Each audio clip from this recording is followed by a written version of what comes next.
Assalamualaikum warahmatullahi wabarakatuh. Teman-teman, kembali lagi di channel YouTube saya, Khairun Imam. Gimana nih kabar kalian?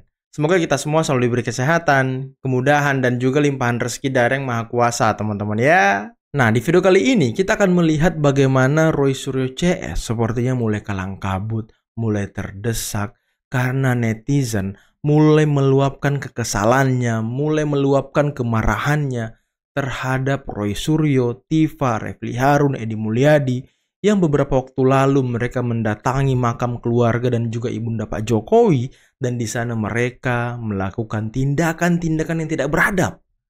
Dan sekarang netizen mulai menguliti, mulai mengupas-ngupas, mulai mencari jejak rekam mengenai keluarga dari Roy Suryo. Wah, ini tentu balasan yang setimpal, teman-teman ya. Dan dapat bisa kita analisis bahwa temuan dari netizen ini mungkin bisa jadi alasan kenapa Roy Suryo melakukan hal-hal yang sudah di luar nalar, teman-teman. Nanti kita simak videonya ya.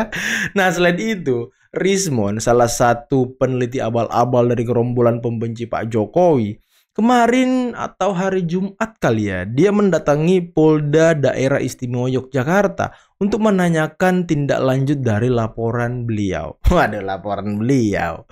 Tapi sayangnya ketika di sana dia kelaparan dan meminta makanan kepada polisi. Waduh. Apakah sudah semiskin itu? Apakah donasi untuk Bank Tri tidak berjalan lagi? Makanya uang operasional tidak ada lagi buat Rismon? Aduh, ataukah duit donasinya diambil semua oleh Bank Tri? Nanti kita simak videonya, teman-teman ya. Nah, terakhir, ini ada video yang sangat luar biasa dari Ketua Rampai Nusantara, salah satu relawan dari Pak Jokowi yang memberikan pandangan positif mengenai kasus ijazah palsu ini. Dan apa landasan mereka, dalam hal ini Roy Suryo CS, melakukan hal ini. Dan siapa yang membayar mereka. Oke, sebelum kita mulai videonya, jangan lupa like, subscribe, dan share. Dan tanpa perlu berlama-lama lagi, mari kita mulai videonya berikut ini. Mana progres laporan saya? Mohon izin, ada LP-nya nomor berapa sih Pak? Aduh, nomor LP-nya lupa Pak. SPT LP-nya atau Nomor LP-nya dia nggak tahu ya kan, dia lupa pula ya kan. Waduh, kenapa Rismon nih? Udah lapar, pegang-pegang kepala. Banyak. Banyak makanan. Awas bro.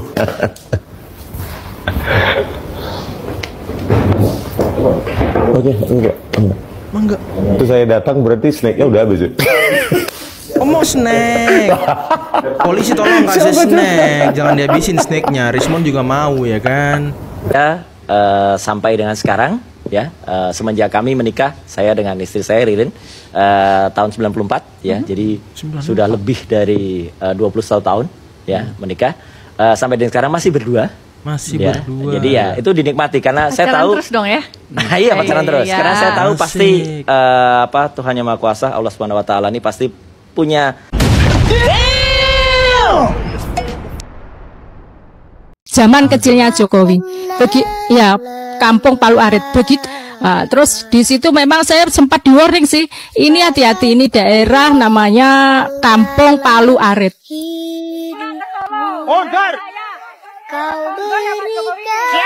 Zaman kecilnya Jokowi ini sangat-sangat gimana ya, bulet ya. Bahasa Jawanya tuh ruwet. Meninggalnya tahun 1824 September 1918. Itu meninggalnya Hari Mulyono. Oh, jadi jangan dibawa semua Solo seolah-olah.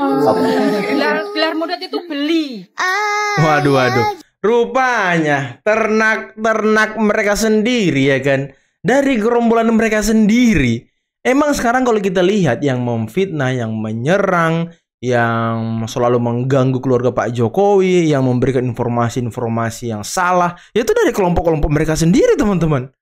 Ya, informasi itu berputar-putar di kolam mereka sendiri. Ini pula nih ya kan, caleg PKS ya kan, pendukung Anies ya. Sama-sama aja semuanya nih. Jadi apapun yang mereka katakan nggak usah kita percaya gitu ya kan. Emang gimana teman-teman? Rezim terkutuk ini, rezim terkutuk Jokowi ini 10 tahun yang lalu itu di samping munafik, penipu, pembohong, perusak, itu salah satunya juga tukang utang. Tukang utang. Rezim terkutuk laknatullah 10 tahun Jokowi ini sudah nggak berkuasa. Makanya saya bilang, saya heran kalau ada pendakwah, dai yang menghina, memaki. Belajar dari mana? Betul. Karena Rasulullah itu tidak pernah menghina orang. Bener juga. Belajar dari gurunya dong. Kan Gurunya belajar dari mana? Gurunya. Ya, itu pasti terputus dengan Rasul. Karena Rasulullah tidak pernah menghina. Wah, ini menarik nih. Pasti terputus dengan Rasul. Dari mana dia belajar? Rasulullah, jangankan kepada sahabatnya, kepada lawannya saja. Bentar, sebelum kita ke Bung Semar ya. Memang sih kalau kita lihat jejak rekam si Suginur ini, emang dia belajar Islam itu dari mana sih? Hah? Kan banyak yang bilang tuh netizen, Suginur ini tukang debus, jual obat ya kan. Terus gelar gusnya dari mana dia? Dia belajar agamanya dari mana? Orang dia pernah, nah mungkin kalian pernah lihat video Suginur ketika ceramah salah membaca Al-Quran ya kan? Ada kan yang sempat viral tuh video dia ketika dalam masjid ceramah. Emang aneh, tapi masih banyak juga yang mengikuti orang ini. Masih banyak juga jamaahnya. Ya karena selalu menyerang Pak Jokowi. Dia dapat duit, dia dapat jamaah. Karena ya memaki-maki Pak Jokowi isinya mungkin ya. Ini kan aneh. Pertanyaan besar orang, kok bisa ya? Orang kan sudah selesai. Kok masih diserang? Oh ternyata memang kental sekali ada nuansa kepentingan kekuasaan di sini, gitu ya. Orang kan begini, ada orang dulu 2014, 2019 dukung Prabowo. Yeah. Dianggap selesai Prabowo-nya, kan begitu ya. Dianggap selesai Prabowo-nya, lompat ke kubu Anies. Kan begitu ya. Ternyata barang ini jadi. Mau balik lagi susah, kan begitu ya. Mau ngejilat-jilat lagi juga susah. Cari celah karena di situ ada Mas Gibran, ada Pak Jokowi. Yang selama ini memang berseberangan juga sama orang-orang ini, kan begitu loh. Sedangkan Pak Prabowo mengambil pilihan meninggalkan orang-orang ini yang juga meninggalkan dia, gitu. Akhirnya dia berteman dengan Pak Jokowi, kan begitu. Betul, betul. Nah orang kan berpikir, wah susah juga gue masuk nih kalau masih ada Gibran, masih ada Pak Jokowi. Sikat dulu lah Gibran, nah itu satu. Orang yang berusaha untuk masuk kembali ke kekuasaan menggunakan hubungan emosional yang dulunya dia bangun dengan Pak Prabowo, yang sekarang ini secara politik sulit. Betul. Misalnya kayak Said Didu segala macam. Saya berkali-kali lu bilang sama Bang Said Didu, ketika dia sampaikan bahwa saya ini pendukung Pak Prabowo, kan gitu loh. Dari 2014 itu saya bilang, betul Bang, abang pendukung Pak Prabowo 2014, Prabowo kalah. 2019 abang dukung lagi, Prabowo kalah lagi. 2024 abang nggak dukung Pak Prabowo, Prabowo menang. Jadi salah satu yang menyebabkan kekalahan Pak Prabowo itu Bang Said tidak kalah-kalah. Itu kan logika sederhana sekali gitu. Yang menyebabkan kemenangannya Pak Jokowi dan Mas Gibran, kan gitu loh. Itu kan sederhana. Iya, Amin Rais. Jadi kan itu sederhana sekali. Jadi kalau misalnya sekarang ini Pak Prabowo bestian dengan Pak Jokowi, ya wajar. Karena Pak Prabowo meyakini bahwa kemenangan yang dia raih itu kontribusi besar juga ada pada diri Pak Jokowi dan Mas Wapres. Benar. Jangan diganggu-ganggu. Nah orang yang ganggu ngelihat, pertama begini, sakit. Ada juga orang yang sakit hati ke Pak Jokowi karena kenapa Pak Jokowi dukung Pak Prabowo, kan gitu loh. Kenapa dia nggak dukung Ganjar, misalnya kan gitu loh, atau dukung yang lain, kan gitu loh. Ini kan yang menyebabkan kemenangan Pak Prabowo, marah juga itu orang. Campur aduk lah orang sakit hati. Belum lagi orang yang berpikir bagaimana nanti kalau Mas Wapresnya ini jadi presiden. Wah, makin jauh aja nanti ketinggalan. Jauh aja. Nah, kalau misalnya secara konstitusi nanti seperti yang didiskusikan banyak orang, kalau misalnya presiden berhalangan bagaimana dan lain sebagainya, berhalangan tetap bagaimana. Secara konstitusi Wapresnya naik. Banyak juga orang nggak terima Bang, maka dari sekarang sikat Wapresnya, kan gitu loh, supaya nanti dalam situasi kayak gitu jangan sampai dia jadi presiden. Makin jauh kita, makin jauh kekuasaan gitu, makin sulit untuk masuk lagi, kan gitu loh. Ini bicara itu aja. Makanya orkestrasi yang dibangun oleh suruh CS dan lain sebagainya itu ada kaitan semua dengan kekuasaan yang ada sekarang Bang. Nah persoalan sekarang saya meyakini betul ya, selain bestie ya Pak Prabowo dengan Pak Jokowi. Karena saya beberapa kali ya bicara sama Pak Jokowi, Mas Wapres, selalu ya itu pesannya. bantu Pak Prabowo, jaga Pak Prabowo sampai 2034. Sama, kita juga begitu. Betul kan? Iya, jadi nggak ada tuh Bang pesan pokoknya kita ganggu Pak Prabowo supaya dia ini terus Mas Gibran jadi presiden. Konfirm Bang. Nggak ada.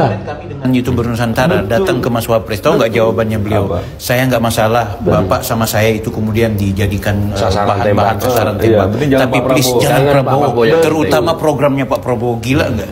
Betul nih, tapi Bung Faldo, Pak Prabowo kan beberapa kali nyinggung soal nilai 11 dari 100 ini. Emang sebegitu membekaskah di hati Pak Prabowo?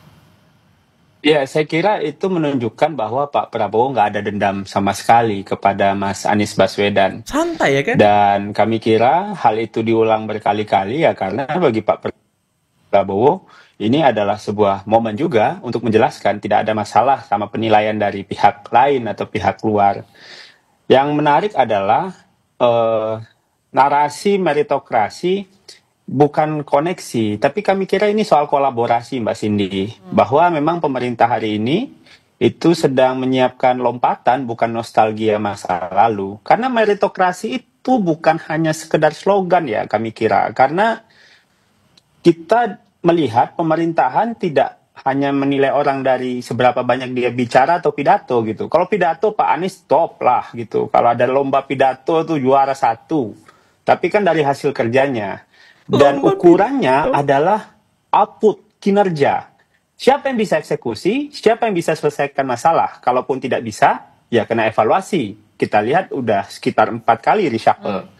Dan kita juga melihat bahwa tidak sedikit juga anak-anak muda itu diberikan tempat di kabinet gitu, bahwa berarti ini bukti meritokrasi itu sedang dijalankan, bukan hanya sekedar dibicarakan. Yang kedua, komposisi kabinet, komposisi tim itu adalah soal kebutuhan Mbak Cindy, bukan hadiah. Jadi setiap presiden itu berhak membentuk tim yang cocok dan itu sesuai dengan zamannya. Dan Pak Prabowo kita lihat memilih yang bisa kerjanya cepat, loyal pada visi dan paham lapangan juga. Jadi sekali lagi, kalau ya melihat dari kompetensinya, jelas Anies Baswedan adalah orang yang gagal ketika diberikan jabatan sebagai menteri ya oleh Presiden Jokowi. Presiden Jokowi memilih beliau juga bukan karena kompetensinya, ya. Karena ya secara politik Anies Baswedan saat itu terlibat dalam pemenangan Joko Widodo di tahun 2014. Ya, 14. Ya. Sebagai itu waktu itu Pak Jokowi maju pertama kali sebagai calon presiden. Nah, ketika Presiden Jokowi terpilih menjadi presiden, maka Anies Baswedan diberikan jabatan politik ya, karena beliau sudah membantu ya, karena beliau terkoneksi dengan Pak Jokowi, maka beliau diberikan jabatan sebagai Menteri Pendidikan. Secara kompetensi, Anies sangat-sangat tidak kompeten. Anies ya, kalau Pak Jokowi harus memilih ya menteri yang kompeten, maka dapat dipastikan Anies tidak menjadi menteri. Ya. Anies menjadi menteri ya karena memang koneksi dan politik. Itu harus beliau terima. Selanjutnya, hal itu membuktikan bahwa ketika diberikan jabatan sebagai menteri, Anies adalah bukti nyata dari orang yang tidak kompeten dan diberikan jabatan. Sehingga Presiden Jokowi mencopot beliau. Oke teman-teman, itulah tadi beberapa video yang bisa kita simak pada kesempatan kali ini. Dan aduh Roy Suryo, aduh netizen ini jeli banget ya. Pinter banget mereka mencari jejak rekam dari Roy Suryo dan juga keluarganya. Dan ada satu lagi nih temuan dari netizen yang tadi kalian lihat. ya tas mewah yang dipakai oleh Roy Suryo, yang dimana beberapa waktu lalu Ibu Iriana juga diserang oleh netizen dari ternak onta, ternak banteng, bahwa Ibu Iriana memamerkan tas mewahnya di tengah kondisi masyarakat yang sedang tidak stabil ekonominya. Tapi Roy Suryo ternyata juga melakukan hal yang sama. Tapi kok dia adem-adem aja gitu, aman-aman aja. Hanya sedikit orang yang mempertanyakan, apakah karena yang melakukannya ini bukan dari kalangan keluarga Pak Jokowi, makanya dia aman-aman aja. Nah, ini kan sesuatu hal yang membingungkan, teman-teman. Mereka ini, gerombolan pembenci ini selalu punya standar ganda dalam menilai, dalam meneliti, dalam mencemooh orang lain.